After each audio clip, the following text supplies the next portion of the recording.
le corridor de Nouakchott devient une réalité. C'est de Goki à la frontière Mali-Mauritanie que nous vous attestons la véracité, où la cinquantaine de camions faisaient un halte pour une cérémonie symbolique. C'est ce lundi 28 février 2022 qu'a eu l'arrivée à Nioro du Sahel, précisément à l'aéroport Cheikhna Hamaoula, de la très forte délégation dirigée par les ministres de Transport et Développement Rural, accompagnée à l'occasion par le vice-président de la Chambre de commerce et d'industrie du Mali, l'opérateur économique Ibrahima Diawara, mais également les présidents des conseils maliens de chargeurs et des transporteurs, ainsi que le directeur général des douanes et de la CMDT, M. Nango Dambélé. Pour information, la compagnie malienne pour le développement des textiles CMDT, sous l'impulsion des autorités de la transition, avec l'accompagnement de la Chambre de commerce et d'industrie du Mali, a décidé d'ouvrir la voie au secteur privé malien pour la diversification des ports d'acheminement des produits. Et cela pour atténuer les effets de l'embargo que notre pays subit depuis le 9 janvier dernier. Sur place, on pouvait constater des camions superchargés à perte de vue le long de cette frontière reliant le Mali à la Mauritanie. Il s'agit là de tout premier convoi transportant le fibre de coton à travers le corridor Bamako-Nouakchott. La cérémonie organisée à cet effet s'est déroulée devant un parterre d'hommes et de femmes de la région venus apporter leur soutien aux plus hautes autorités de notre pays. Pour donner le top départ, le PDG de la CMDT s'est tout d'abord félicité de la production cotonnière record de cette année et a saisi l'occasion pour remercier l'État du Mali pour les efforts consentis qui ont permis d'aboutir à ce tournant historique. La campagne de commercialisation et dégrainage 2021-22 a démarré depuis le 14 octobre 2021.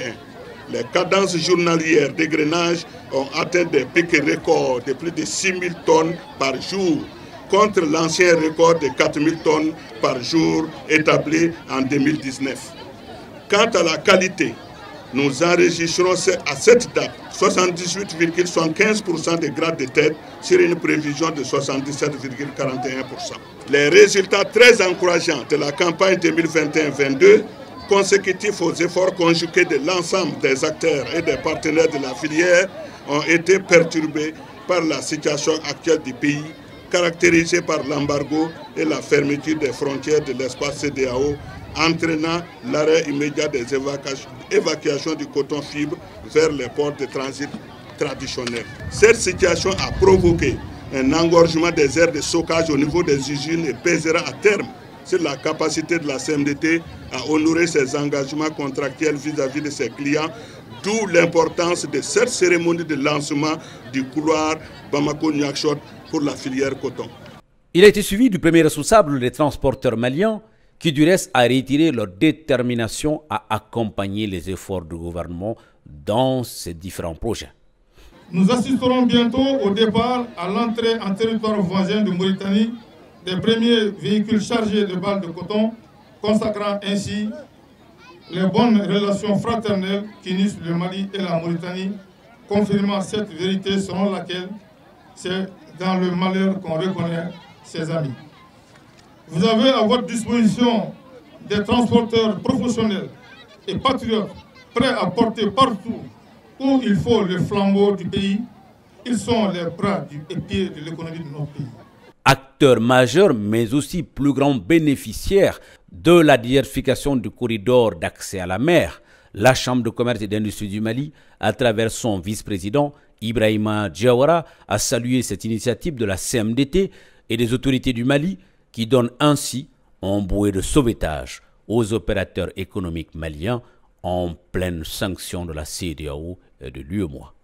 La Chambre de commerce, en collaboration avec les autorités et l'ambassade du Mali en Mauritanie, qu'il faut saluer au passage, qui sont fortement impliqués pour finalement signer un accord avec les autorités mauritaniennes et la Chambre de commerce mauritanienne pour l'évacuation du fret malien vers le port de Nouakchott. Aujourd'hui, le port de Nouakchott est devenu un port très compétitif. Ça ne suffisait pas. Sans l'apport de la CMDT, qui aujourd'hui s'est engagé d'exporter à peu près 30 000 tonnes vers la Mauritanie, fera de telle sorte que le coût de transport va énormément baisser et deviendra extrêmement compétitif sur ce corridor. Vous savez, nous les hommes d'affaires, nous les opérateurs économiques, nous sommes flexible, en même temps rigide. Flexible parce que nous trouverons toujours des voies et moyens pour détourner l'embargo qui est imposé à notre peuple.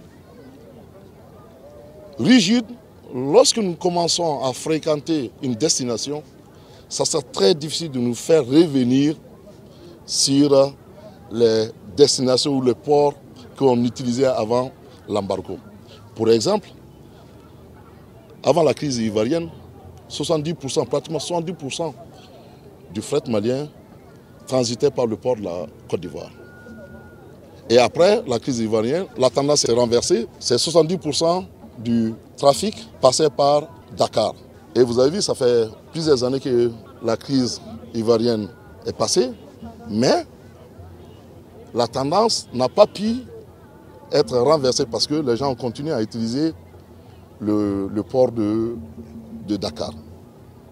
C'est pour dire tout simplement que dans cette histoire d'embargo, tout le monde sort perdant. Pour le tout-puissant patron des soldats de l'économie, inspecteur Amadou Konaté, directeur général des douanes du Mali, toutes les dispositions sont prises pour la libre circulation des produits sur ce trajet. Depuis la crise avec la CEDEAO, nous sommes dans la gestion des corridors. Nous avons, dans un passé récent, organisé la bilatérale avec la douane guinéenne. Et nous nous apprêtons à faire la même chose avec la douane mauritanienne.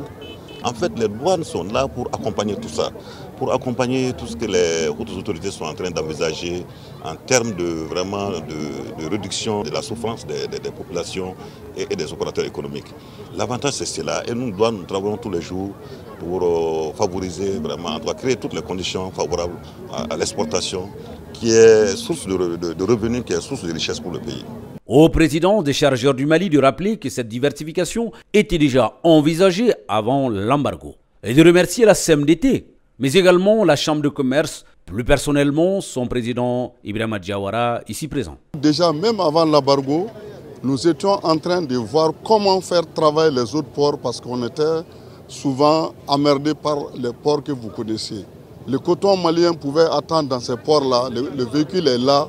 Il attend souvent plus de 45 jours sans être déchargé. Donc déjà, dans notre politique de tous les jours, on était en train de chercher comment diversifier vraiment le fret malien pour le port de la Guinée, de Nouakchott et de l'Algérie. Au début, si nous on était dans ces ports-là, comme nous sommes en train de faire aujourd'hui, peut-être qu'ils n'allaient même pas avoir l'idée de nous bloquer. Mais s'ils ont eu l'idée, parce que c'était pour faire mal au Mali et à la population malienne. Aujourd'hui, avec 53 camions comme un début, c'est sûr que le reste va continuer. Nous remercions aussi M. Diawara qui a mis, vous voyez, les Maliens sont solidaires.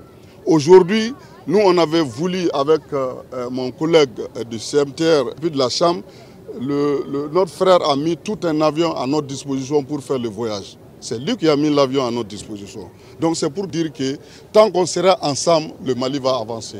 Pour Madame le ministre des Transports, ce corridor est d'une grande potentialité et utilité pour les deux pays en raison de l'immensité de la frontière qu'ils partagent. Depuis longtemps, des démarches ont été entreprises auprès des autorités mauritaniennes dans le cadre de faciliter le transit du fret malien. Et aujourd'hui, Dieu merci, nous avons eu l'accompagnement des autorités mauritaniennes, c'est-à-dire la réduction des tracasseries sur le corridor Bamako-Nouakchott via le port de l'amitié de la Mauritanie, qui aujourd'hui nous enchante beaucoup, les transporteurs. Et ensuite, je profite de ces micros pour remercier l'ensemble des autorités mauritaniennes au nom des plus hautes autorités du Mali. Il s'agit de son Excellence le président de la transition, le colonel Assimi Goïta, chef de l'État, et le Premier ministre, le docteur Choguel Kokala Maïga, chef du gouvernement, qui, par ma voix, remercie infiniment les autorités. Cette traversée aussi a beaucoup d'avantages. Quand les transits maliens partent dans les pays voisins, ces pays ont droit à ce qu'on appelle des redevances de transit, des passages portuaires. Ces pays ont droit à des frais de développement. Ces pays ont droit aussi à des droits de traversée par les fret.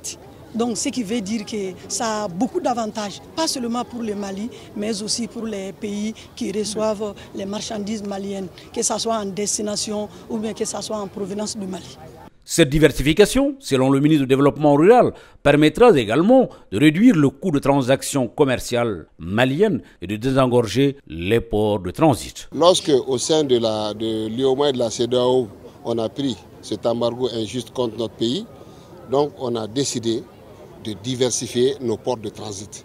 Au lieu que la part substantielle de nos marchandises passe par les pays qui ont pris un embargo contre nous, on a choisi les 3 autres ports qui ne font pas partie des pays ayant pris l'embargo pour faire transiter une part de notre exportation de coton. C'est la première fois que nous allons utiliser le port de Nouakchott pour faire transiter le coton malien. Donc cette solution alternative, non seulement sera favorable pour la Mauritanie, ça sera favorable pour la CMDT qui va réduire ses coûts de transit et ça va être favorable pour les transporteurs qui auront un taux de rotation plus élevé parce qu'ils sont endettés et ils doivent amortir leur endettement. Encore une fois de plus, le génie malien a parlé. Transformer des difficultés en opportunités, comme pour dire que les grandes nations, autour des grandes crises, savent tirer leur épingle du jeu, voire se surpasser et même faire un bond surprenant vers l'avenir. Le Mali semble être sur cette rampe de lancement.